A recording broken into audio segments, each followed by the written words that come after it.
Hey, welcome back to another episode of How to Be a Stepdad. This is another book review, and today I'm reviewing Building Love Together in Blended Families, the 5 Love Languages and Becoming Stepfamily Smart. For this book review, I will go through each chapter. If you want to skip, I've split up the chapters in the timeline below. So enjoy. Don't forget to like, subscribe, and share. Also comment below. Click the bell and never miss another episode. Chapter number 1, Blending Well, Living Well. So there's 7 principles. I just want to touch on each one real quick. Blended families are not born with a sense of familyness. Your journey nurtures it. If you're going to expect to have everything right away, you're going to be disappointed. Principle 2, patience is a virtue. While waiting, love generously. I've talked about this before. This aspect of it is so much easier when it comes to my stepson and a lot harder when it comes to my stepdaughter. I met them at different ages, and obviously it's a different sex, so the nature of the relationship is going to be different. I wish that I met my stepdaughter earlier, because seeing how my relationship is with my stepson, I know so much of that is just due to the age and when I met them. But while I wait for my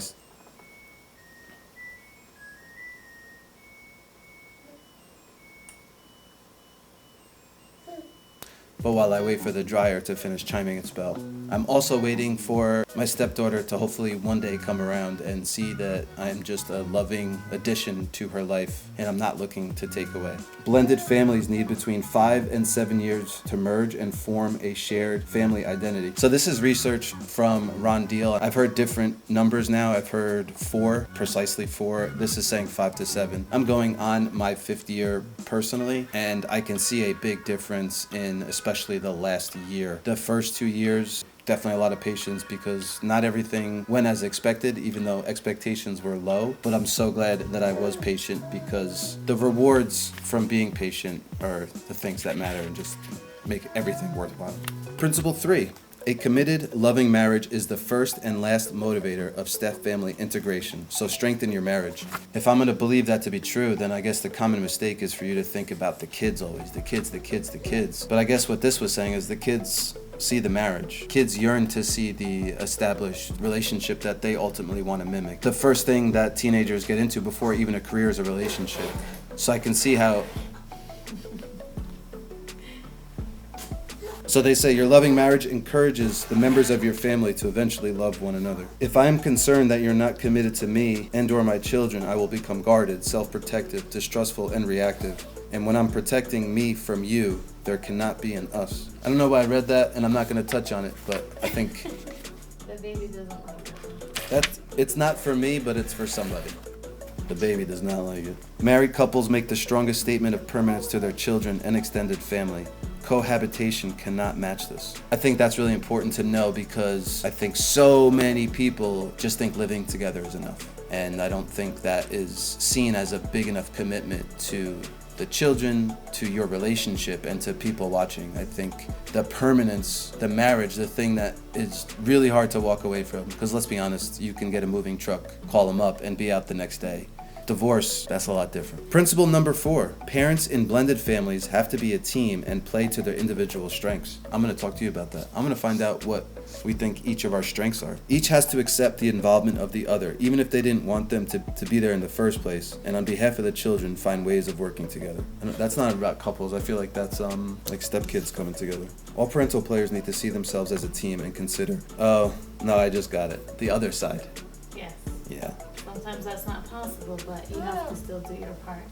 It's unfortunate when I hear even the term the other side, like when I hear my kids say the other side, the other house. I want them to have solid relationships with all parties. I think if you're not encouraging relationships with each side, you may think you're winning, but in the long run, obviously, everybody's losing. Principle number 5, loss complicates bonding and building love. so grieve well. I've learned later in life that when I feel the pain, I want to get it out and done with. I don't want to hold on to it. As an adult, I think that's a lot easier now. I think about my stepchildren, they're teens and becoming teens. To have that evolved mindset, I don't expect them to have. So it's back to the patience rule. When they're ready to grieve, when they're ready to talk, when they're ready to address the loss, I'll be there for them. Principle number 6, don't walk away too soon. The divorce rate for blended family couples is between 10 to 25% higher than first marriages. And in the other books I've reviewed, the divorce rate was about 50% for first-time marriages, so now you're 10 to 25% higher than that. But I even think it's even if you stay in the marriage but you quit on trying on the relationship, that's the same thing. Again, personally, with my stepkids, at least with one of them, I've had plenty of reasons to just give up on trying, but I can't do that. I always think about how it's not their fault, and that my purpose here is to offer some light in their darkness. So I'm not gonna quit on anything. I may have hard days where it's harder to feel like I'm loving that person, but I think no matter what, I'm going to do everything I can to love on them in my way, and hopefully they see that. Principle number 7, learning to love well comes by putting away guilt and knowing the source of love. I'm guessing the source of love is God. As I've read in other books, and as they said here, step families and guilt just go hand in hand. There is no step family without guilt. Maybe some parties don't feel it, or maybe they don't feel it as much as others. But there's loss and there's pain and there's thinking maybe I could have done something or I'm the one who did it. So there's always guilt about how it didn't work out. So that there's always going to be something that needs to be addressed. I don't know when. I think it happens at all different times. It's a journey. The step family process is a journey. And if you're a kid whose parents got divorced, that's the journey you're on too. In any situation that I've been in where it's felt too hard and I had nobody to go to, and I know that I always had God. So that was chapter 1. I hate guilt, so I really do. Okay, that was chapter 1. Chapter number 2, understanding the languages of love. I don't want to spend too much time on this. They do a really good job of breaking it down, and there's basically like a quick test for you, for your kids, for everybody in your family to take, so you can all understand what each love language is and their dialects, because sometimes it's not so simple. To be able to count on someone, to know them as reliable, responsible, and dependable is imperative. I think that's for all relationships. That doesn't matter. If you're not reliable, there's no way you're in a relationship. Are you a salesman or a genuine lover of your spouse, children, or stepchildren? A good salesman makes you believe they are your best friend, that they're looking out for you and have your interest in mind, even when they just want you to buy something. You can misuse the love languages by turning them into a tool of manipulation. So just don't do that. Don't be a jerk. All right, so my results is really what I want to talk about. That was the most exciting and awkward part of really applying this book, because I decided to ask my wife and my stepkids some of the questions in here to find out their love languages. The part that was interesting in this book is it was trying to identify who the love languages are important from. So stepmom, stepdad, mom, dad. My quick share and results was not surprising when it comes to my stepdaughter. She by far and away needs words of affirmation from her mom. Quality time seems to be something that she just needs with anybody that she loves. My stepson really likes spending quality time with me, which is exciting. It seemed the quality time with me in projects was really important. I was surprised on how high I scored. Still, the words of affirmation he needs to hear from his dad. I actually find that to be healthy, that they look for his validation, because as a dad, that is one of the most important things you can give to your children, is to validate them and let them know that they're loved. All right, chapter number 3, when loves compete and conflict. Find balance in moving towards others.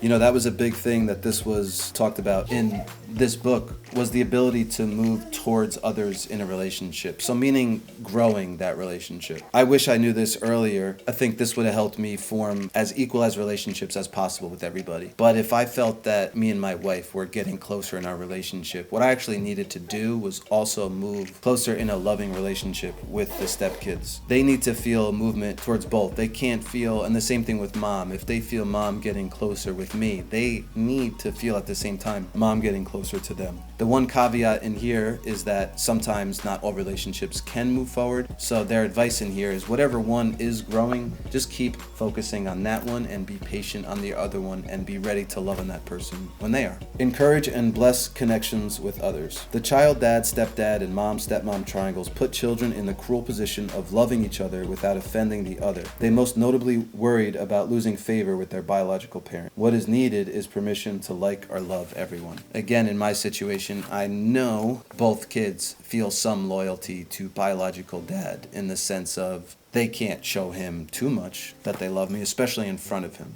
Understandable, gotta be awkward. I think the part that's hard is to wrestle with the idea that maybe the other side is not encouraging that relationship. The pursuit of emotional safety and security in a relationship does not require you to bash or distance the other party. Paradoxically, the way out is to encourage, even bless the appropriate connections others have with the ones they love. So one of the examples is, and I think we do a pretty good job of this, we don't know if the other side does it. I'm so excited you get to have a special birthday party with your dad next week. I know that we do it. That's all we can do. It's normal to think as a step parent that you're one of the outsiders. It's normal, and you can assume that you won't get the same forgiveness and grace as the biological children and their biological parent would. Again, that might be a reality, but that doesn't mean it's a barrier for you to build a relationship with them. It's just different, and you have to use different tools. You don't get to use the same tools as a biological dad does, at least not yet. You cannot make a child love you, but it is your responsibility to be someone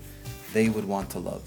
Every time I talk, if I have an attitude with my wife or I don't like the way I talk around the kids, I'm like, gosh, man, I can't continue to do that. That's not what they need to see. So it is a nice reminder that your behavior matters. Like, these are impressionable young people. Genuinely act nice to your spouse in front of the kids. It's the best thing for them. And I hope I don't do this. I think I borderline almost do this. If you reject a child that is rejecting you, the message is, my love for you is conditioned, and your love and openness to me. That message likely shuts the door on a possible relationship completely. Chapter number 4.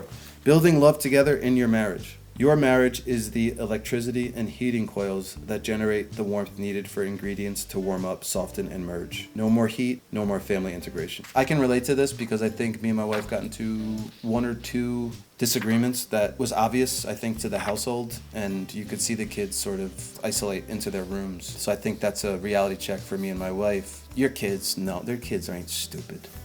That's how to say, your kids ain't stupid. They know what's going on. Why would they want to be around a couple that's got nothing to it? Our deepest desire is to be safely loved. To experience that and have it reassured time and time and again brings great joy and comfort to our souls. You hurt or disappointed me, but I value you enough to let it go so our relationship can be restored. What a powerful message affirming their worth. I think that's the hardest part to bring about hurt feelings I think it's easy to talk about what pissed you off and what hurt you. I think where most people struggle is to find the resolution, to find what was the point of me bringing that up? Keeping in mind that you want to reaffirm the value of each other in the relationship is always going to help restore that relationship, even in a fight. So back to the love language. If you feel like the other party is not feeling the love, go back to their love language, score what you think they are, or have them score themselves. Honestly, do it with them. Figure out what that piece is that they're missing, because you really may not be that far off. I highlighted this one because I think I felt this way. For example, she had noticed all the household chores that Jeremy did around the house, acts of service, but he kept hearing her say things like, "Where are my flowers?" In this example, I guess his love language to show was in acts of service, which he thought she liked, and I guess she likes it, but the way she wants to feel love is the flowers. She wants gifts. Blended family stress in your marriage. When every response feels like the wrong one, discouragement can rob you of your willingness to love. Commit that you won't let a child's closed heart turn you against each other. I think there could be a whole book just on that. I bet you there probably a relationship coping with a child who may actually be trying to sabotage that relationship or manipulate it in one direction for a variety of reasons. They're going through so much guilt, loss, and pain, as we've referenced. Commit back to that relationship and be able to see when those things are happening, and commit back to each other to make sure you won't fall for anything, and also that you're going to love that child no matter what. Don't try to circumvent sadness and demand that people warm up to each other. Talk about the elephant in the room. Children in particular need someone to acknowledge all they have lost, hear it objectively, and help them make sense of it. Enter the sacred place where sadness lives and shares in it. Not that you know this about me, but I had a couple of years where I took my own personal growth, like hardcore, and I got comfortable with my sadness because I was in the process of healing. Children are not at the same level as you, so I find it interesting that this book referenced it. It's really uncomfortable for kids to enter this sacred place where sadness lives, but I'm kind of happy that they're saying that that's really important for a kid to get to. I know in my 20s, that was really important for me to get to. Chapter number 5. Step-parenting is hard. You have all the responsibilities of caring for a child, all the obligations and expenses, but get far fewer rewards than biological parents, especially in the beginning when everyone is trying to figure out where to put you. I obviously I relate to this, but I just love my wife so much that it didn't matter. I just love her so much. I didn't care where people were trying to put me. I was into the relationship. My stepson, it was really easy with. My stepdaughter was harder with. Her ex, not easy with, but I didn't care where they were trying to put me. I know who I am. I know anybody who gives me a chance is going to like me. I don't know if that sounds cocky, but it wasn't always about me, and I was okay with that. And I think there's times where you have to be okay with that, because step-parenting is hard. I think it's hard not to get resentful of the giving that you do, but is that why you were there? Every time I hear, suggestions about this where people have resentment, I'm in Facebook groups where people talk about the same things I feel, but every time I'm really diving into resentment, I try to remind myself of what was I expecting out of that. If you're expecting a perfect place with no complaints as a step-parent, then this is definitely not for you. One significant predictor of blended family satisfaction for both adults and children is whether the step-parent can find a workable role in the home. I'm a team player, and I'm good at a bunch of different things, so I remember even in the beginning when I was coming over the house, before I lived here, I would find out what my role should be. So my wife was cooking, I knew my role was to set the table, help with the dishes, so she could spend time with them and put them to bed because they were younger and bedtime was 8:30. So I kind of found my roles, to establish that I was here as a team player and that I was going to fit in. I think they saw my role as the dishwasher in the beginning because I remember my stepson even saying, that's all you do is wash dishes. If that's what he remembers or remembered, that's cool. For me, that was me showing my acts of service, and I know my now wife loves acts of service. It's one of the things she scored highly on. Through the years, she would get close to me a little, but then feel disloyal to her mother and move far away. Ding, ding, ding with stepdaughter. I never know where I am, and at this point, I love her, and I know I feel respected by her almost 100% of the time. But there's days when I feel like I'm her best friend, and there's days when I feel like she doesn't want me here at all, and there's days when I feel like we jumped 10 years forward, and there's days when I feel like I'm meeting her for the first time. That's my balancing act of expectations and love and patience, and I'm kind of playing this game in my head that says, what's the right card to play today? I don't always get it right. Step parents should assume that children will first and foremost remain loyal to their biological parents. I remember saying that to my stepdaughter early on. I just said it, because I didn't want anybody to think that I was trying to take the place of anybody. That was really important to me in the beginning. I was just trying to be another addition of love. And I always knew and even know that comes down to the biological parents always. There's so many stories. Biological kids didn't know their parent, and then they were 40 and wanted to meet them. There's always a yearning for that. That's normal. You have to know that going in. No matter how good you are, no matter how strong your relationship is, it's their dad, man. It's their mom. That's always going to be something that they yearn for. I know that your dad is very important to you, as he should be. I will never try to take his place. I actually wrote a letter to my stepdaughter that almost said this exact same thing. And her response was, I'm just really glad that you said that. You might be missing your stepchild's indirect expressions of love because you're only listening with your ears. This is my baby. This is who's making all the noise. Come here. I'll show you something. Chapter 6, Building Love Together in Sibling Relationships. This is for you. One estimate is that 2/3 of kids in step families have either a half or step sibling relationship. Just over 12% of all children live in a household with a step sibling, half sibling, or other unrelated sibling. This chapter really talks about all the complications. There's a lot of them because when there's, especially like in our situation, like we got this new guy. So far, I think everybody has handled it really well. At the same time, though, we don't know the inner workings of our other kids. Do they feel like more time was taken away from them? Do they feel like they're being replaced by him in any way? We don't really know that. Everything looks like it's going well right now. We just found out we had an older sibling. So my brother went from thinking he was the oldest, and he ended up being the middle child. So it actually messed up with his identity because so much of identity So much of identity is birth order. This is in the sibling section, but I think it's just good for all relationships. So have fun and gather around common ground. Having fun side by side, doing things everyone enjoys. Give kids something to return to. Just don't force uncomfortable levels. Are you making faces? No, he's just... My biggest takeaway from chapter 6 was that, something a father told his son about other step siblings. Because I imagine, we don't have this issue in our family, but I imagine maybe some of you are going through it. But you can say something like this: you don't have to love them, but they matter to me and this family. So out of respect for me, please be decent to them. If nothing else, treat them like you would a coworker or neighbor. So this sort of appeal gave his son just enough motivation to make a few small changes. So even though he may not have wanted him to treat him like a coworker or neighbor, it was almost like just shifting his perspective a little bit on the nature of respect that was expected. Chapter 7, building love together in grandparenting. This, I think I'll come back to this book in 10, 20, 30, 40 years, because this is something we'll need to address, later on. But it's good to get a clue on this now. And this would be good for my parents to know, because maybe there's some things that they could work on, honestly, if they want to. Step grandparenting is common in the U.S. today. Nearly 40% of all families in the U.S. include a step grandparent. Loss is a fundamental storyline in the backbone of every blended family. That was the big takeaway from that chapter. Chapter 8. Building love together in the face of rejection.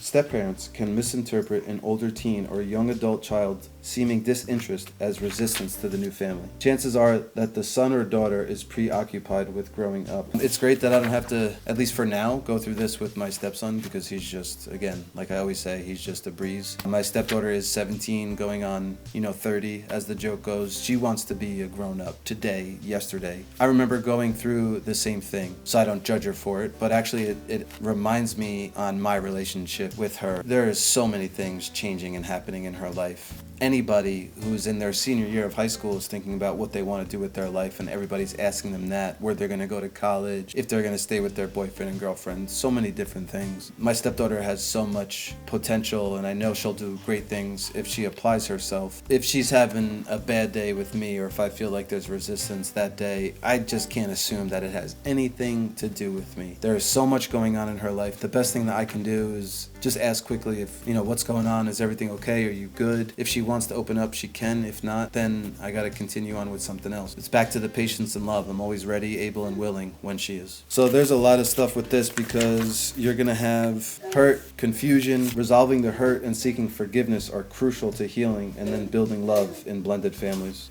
The confusion: who do I love and how? Who am I to you? What is expected of me? Who am I safe with? Who do I belong to? And what is my family narrative now that the characters have changed? And then a big thing I think that may come up with us, I'm not sure yet, is actually religion, and it's something that I highlighted. I guess that's a huge thing in a lot of blended families, especially if one person is of faith and the other person is not. That actually a lot of times I would think is possibly the reason for the separation in the first place. Like, that relationship was doomed to fail, especially if one is with faith and one is without. Religious differences can be harder to deal with because they are tied to a sense of truth about God, the universe, and our place in it. So it's not just like a disagreement. I mean, this is a foundation of who you are, your identity, and how you're going to interact with the rest of the world. I know that me and my wife have a strong Christian faith. The other side, I'm not really sure where they stand, but that could be something that could be an issue in the future. Hope that it's not, but one thing that we know is it won't be an issue in this house. You cannot walk in two polar opposite directions together. Repeatedly talking and teaching your children values will also mean repeated conversations about loving each other despite religious differences. And back to this one, they brought this up again, even in the context of religion. Distancing from a child adds to the child's justification for rejecting you. Definitely something that me personally I always have to keep in mind and focus on to make sure that doesn't become an issue. One thing that is a hard pill to swallow, and I can go back and think about personal experience of mine, but you may actually have earned the rejection. I have been called moody before. I think that my stepkids have taken my moodiness personal themselves, and if the next time I saw them, maybe they weren't warm with me. That is a small example of what this book means, that you may have earned your rejection. Keep in mind your behavior and what you've been doing as well. It is counterintuitive for a parent to go out of their way to hurt their own children in order to make life difficult for the other parent, but they do. Anxiety, depression, confusion, anger, and frustration. Why psychologically abuse your own children? animosity towards their former spouse, jealousy, or they may have a personality disorder that distorts their objectivity. The step-parent wants to build a relationship with their kids. Most often, parents manipulate children and engage in alienation out of revenge. And what better way to hurt a parent than by using their child against them? It's a shame that it happens. Have I been in that situation myself personally with the stepkids? Absolutely. I don't like it. Revenge is the Lord's. I have to do my part. Chapter 9 is called Encouragement for the Journey Ahead. Chapters 1 through 8 give you the tools. Chapter 9 gives you the hope. There are 2 suggestions in here that I want to use. One I've used before, the other I haven't. The research points to when a step parent talked about or to the child as if they were my own, it showed the child their worth to the step parent. I'm going to make it a point of calling all of my children my children. That simple. The first blended family vacation resulted in a 30% increase in positivity with the step parent. I don't know how to quantify my own positivity increase, but I do know that every vacation that we've taken together as a family has definitely helped our bonding. The step parent went out of their way to surprise them with a gift or stand up for them in a social setting. The action made a significant difference in the relationship. This is something that I will also be consciously looking for moments of. For me, it comes back down to faith and God. Faithful love is your power. It has the muscle you need to turn things in a better direction. I love my wife and I love my children, and I'm doing this for them. I'm doing this for us, and that's why I'm doing this for you.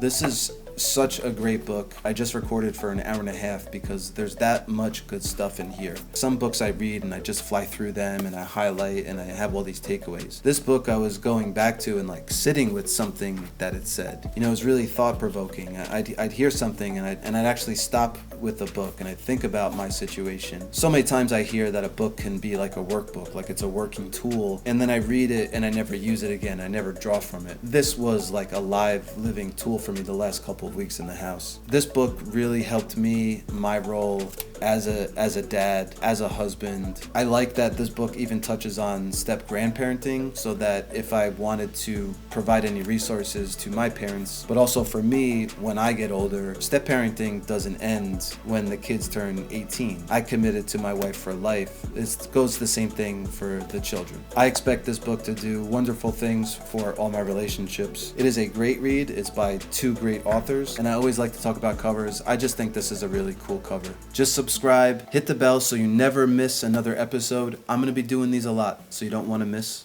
anything.